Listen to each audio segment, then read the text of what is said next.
அஸ்ஸலாமு அலைக்கும் ரஹ்மத்துல்லாஹி பரக்காத்துஹு. மனிதர்களாகிய நமக்கு அல்லாஹு தாலா இந்த உடம்பை கொடுத்து அதில் ரூஹை செலுத்தி அல்லாஹு தாலா இந்த வாழ்க்கையில் நமக்காக தேவையானவற்றையெல்லாம் படைத்து இந்த வாழ்க்கையில் பயணம் செய்ய வைத்து நமக்கு மௌத்தை கொடுத்து மௌத்திற்கு பின்னால் நம்மளுடைய ரூஹை மௌத்தானவுடன் நம்மளுடைய ரூஹை பிரித்து நாம் நம்முடைய ரூஹு செல்லும் பயணத்தை பற்றி நாம் தொடர்ச்சியாக பார்த்து கொண்டிருக்கிறோம்.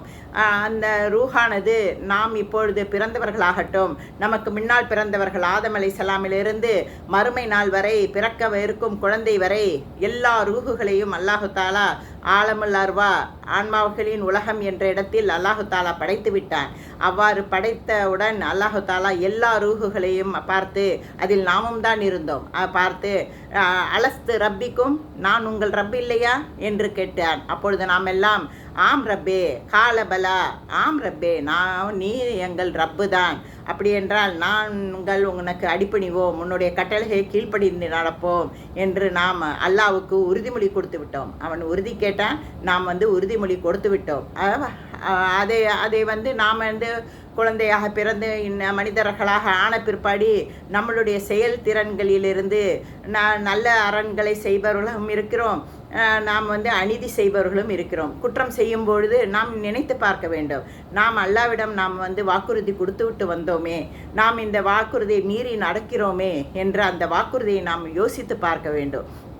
நான் இதை சொன்னவுடன் நீங்கள் யோசித்து பார்ப்பீர்கள், நாம் எப்பொழுது ரூஹாக இருந்தோம், அல்லாவிடம் அல்லாஹ் எப்போ நம்மை கேட்டான், நாம் எப்போ அல்லாவுக்கு வாக்குறுதி கொடுத்தோம் என்று யோசித்து பார்ப்பீர்கள். அல்லாஹு தாலா சூரா ஆராஃபில் இதே சொல்கிறான். மனிதன் இப்படி கேட்பான், ஆன்மாவை பற்றி கேட்பான், கேள்விகள் கேட்பான். நான் எப்போ நீங்கள் என்னிடம் ரூஹாக நான் உங்களை படைத்து விட்டேன், அப்பொழுது நான் உங்களிடம் உறுதிமொழி கேட்டேன், நீங்கள் உறுதி கொடுத்தீர்கள் என்று அல்லாஹு தாலா சூரா ஆராஃபில் தெளிவாக கூறுகிறான். அந்த ஆயத்தின் மூலம் ஆன்மாவை பற்றி விரிவாக கூறுகிறான்.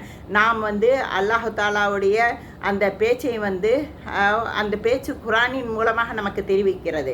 நான் அப்போவும் நீங்கள் யோசிக்கிறீங்க, இவ்வளோ சொல்ல பிற்பாடு நீங்கள் யோசிப்பீங்க, உங்களுடைய மைண்ட் வாய்ஸ் எனக்கு கேட்குது, என்னன்னா நாம் என்ன எப்போ நம்ம இப்படியெல்லாம் செஞ்சுருப்போம், நமக்கெல்லாம் கொஞ்சமும் ஞாபகமே இல்லையே அப்படின்னு நினைப்பீங்க. நீங்கள் இப்படி யோசித்து பாருங்களேன், உங்கள் அம்மா நீங்கள் சின்ன குழந்தையாக இருந்து கொஞ்சம் பெருசான பிற்பாடி சொல்லுவாங்க, நீ சின்ன பிள்ளையாக இருக்கும்போது என் மேலே எவ்வளோ அசிங்கம் பண்ண தெரியுமா, என் மூஞ்சிலே நீ வாந்தி பண்ணியிருப்ப தெரியுமா, உனக்கு சாப்பாடு ஊற்றுவதற்காக நான் எத்தனை ஓடி ஓடி அலைஞ்சி நீ எவ்வளோ குறும்பு செய்வே தெரியுமா அப்படின்னு சொன்னோடனே நாம் நம்பிப்போம். ஏன்னா சொன்னவன் நம்ம அம்மா.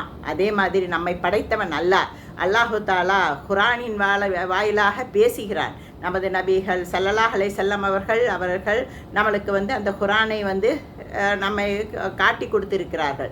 அதை நாம் அதை படித்து பார்த்து அதில் இருக்கிறது அல்லாஹு தாலா கூறியிருக்கிறான்.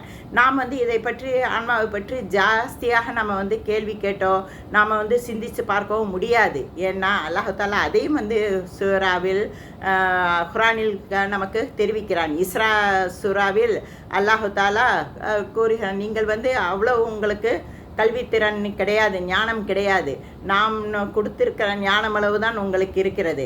நம்மளுடைய அறிவு எவ்வளோ தெரியுமா, அல்லாஹு தாலா கடல் என்றால் அந்த கடலில் நாம் ஒரு கை விரலை முக்கினால் அந்த தண்ணி எவ்வளோ நமக்கு ஒட்டுமோ அந்த அளவு அறிவு தான் அல்லாஹு தாலா நமக்கு கொடுத்திருக்கிறார்.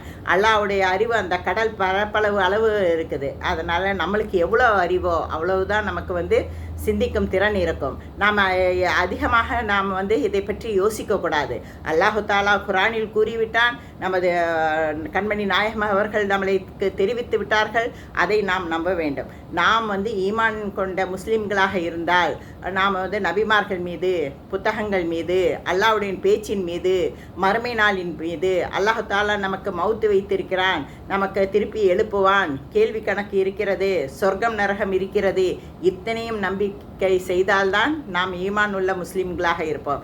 இன்ஷா அல்லாஹ் நம்ம இந்த ரூஹை அல்லாஹு தாலா எப்படி உடம்பை செலுத்துகிறான், அதனுடைய படித்திரங்கள் என்ன என்பதை நாம் வரும் வீடியோவில் பார்க்கலாம். ஆனால் நான் எல்லா வீடியோக்களும் முதல் வீடியோவுடைய லிங்க் டிஸ்கிரிப்ஷன்லேயே கொடுத்துருவேன். நீங்கள் அதை முதல்ல பார்த்துட்டு நெக்ஸ்ட்டு வீடியோ பார்த்தீங்கன்னா உங்களுக்கு அதோடைய தொடர்ச்சியாக உங்களுக்கு தெரியும். இன்ஷா அல்லாஹ் நீங்கள் இதை கேளுங்கள். உங்களுடைய கமெண்ட்ஸை தயவு செய்து என்னுடைய கமெண்ட்ஸ் பாக்ஸில் நீங்கள் வந்து ஷேர் செய்யுங்கள். உங்களுக்கு தெரிந்ததை என்னுடன் ஷேர் செய்து கொள்ளுங்கள். இது என்னுடைய டீச்சரு, நான் வந்து படித்த புத்தகங்கள், பயானிலிருந்து நான் வந்து இதை அறிந்து கொண்டிருக்கிறேன். அதை அறிந்ததை உங்களுக்கு தெரிவிக்கிறேன். நீங்களும் வந்து 4 பேர்களுக்கு தெரிவிக்க வேண்டும். இஸ்லாத்துடைய கடமையே அதுதான். நாம் என்ன கேட்டோமோ அதை முதலில் நாம் அமல் செய்ய வேண்டும். நாம் அமல் செய்த பிற்பாடு நாம் வந்து மற்றவர்களுக்கு அதை வந்து தெரிவிக்க வேண்டும். இன்ஷா அல்லாஹ் நானும் நீங்களும் வந்து தெரிவிப்போம். அஸ்ஸலாமு அலைக்கும்.